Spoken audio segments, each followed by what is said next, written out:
বাংলাদেশের অন্যতম পর্যটন সম্ভাবনাময় জেলা রাঙামাটি। এখানকার প্রাকৃতিক সৌন্দর্য, কাপ্তাই হ্রদ এবং আদিবাসী সংস্কৃতি পর্যটকদের আকর্ষণের কেন্দ্রবিন্দু। তবে শুধু পর্যটন নয়, এখানকার বিশাল জলভাগ দেশের জন্য এক অনন্য সম্ভাবনাময় দুয়ার খুলে দিতে পারে। কাপ্তাই জলবিদ্যুৎ প্রকল্পের কারণে জেলার প্রায় 440 বর্গ কিলোমিটার এলাকা পানির নিচে তলিয়ে আছে। এই পানি থেকেই বিদ্যুৎ উৎপাদন হয়, মাছ আহরণ হয় আর নৌযানে মানুষ চলাচল করে।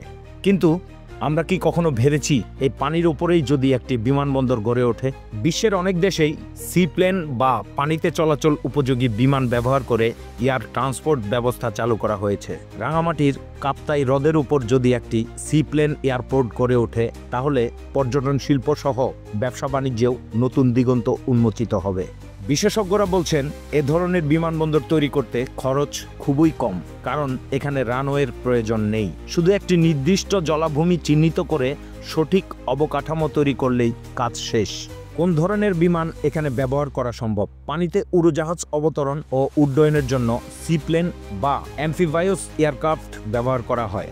কিন্তু কিছু জনপ্রিয় মডেলের মধ্যে রয়েছে ডি হ্যাভিল্যান্ড কানাডা DHC-6, ছোট ও মাঝারি আকারের যাত্রী পরিবহনের জন্য উপযুক্ত, স্বল্প দূরত্বে সহজেই উড্ডয়ন ও অবতরণ করতে পারে। চেসনা 208 কারভান, স্বল্প খরচে পরিচালনা করা যায়, পর্যটন খাতে ব্যাপকভাবে ব্যবহৃত হয় এই প্লেনটি।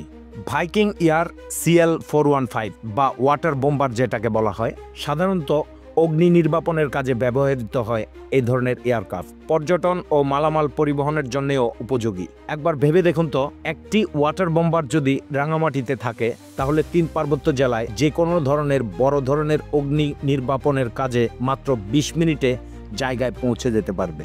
আইকন A5 ব্যক্তিগত বিমান হিসেবে জনপ্রিয়, ছোট আকারের হওয়ায় সহজেই নিয়ন্ত্রণযোগ্য। সরকারের নীতিগত সিদ্ধান্ত প্রয়োজন।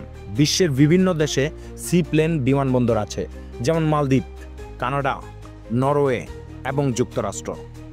বাংলাদেশের এই পরিকল্পনা বাস্তবায়ন হলে পর্যটন শিল্প বিপুলভাবে বিকাশ লাভ করবে এবং নতুন কর্মসংস্থানের সুযোগ তৈরি হবে।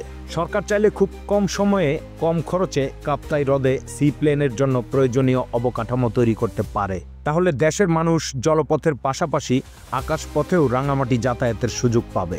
একটি সম্ভাবনার কথা বললেই সেটি বাস্তবায়ন হয় না, তবে আলোচনা শুরু হলে সিদ্ধান্ত আসতে দেরি হয় না।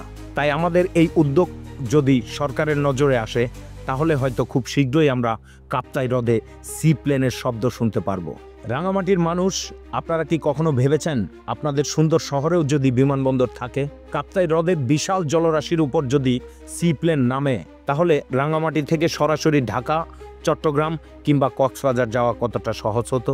বিশ্বের অনেক দেশে পানির উপর বিমান ওঠানামা করছে, তাহলে রাঙামাটিতে কেন নয়? ব্যবসা বাণিজ্য বাড়ছে, এখানে পর্যটন শিল্প বাড়ছে, কিন্তু যোগাযোগ ব্যবস্থা এখনো পিছিয়ে। তাই এখনই সময় আমরা সবাই মিলে আওয়াজ তুলি, রাঙামাটিতে সিপ্লেন চাই। আপনার একটি শেয়ার, একটি মন্তব্য, একটি মতামত সরকারকে ভাবাতে পারে। এই ভিডিওটি শেয়ার করুন, আপনার বন্ধুবান্ধব, পরিবার এবং সকল রাঙামাটিবাসীর কাছে পৌঁছে দিন। আপনার মতামত দিন কমেন্টে। আপনি কি চান রাঙামাটিতে পানির উপর বিমানবন্দর হোক? ভবিষ্যৎ বদলাবে আপনার হাত ধরে। শেয়ার করুন, আওয়াজ তুলুন। ধন্যবাদ।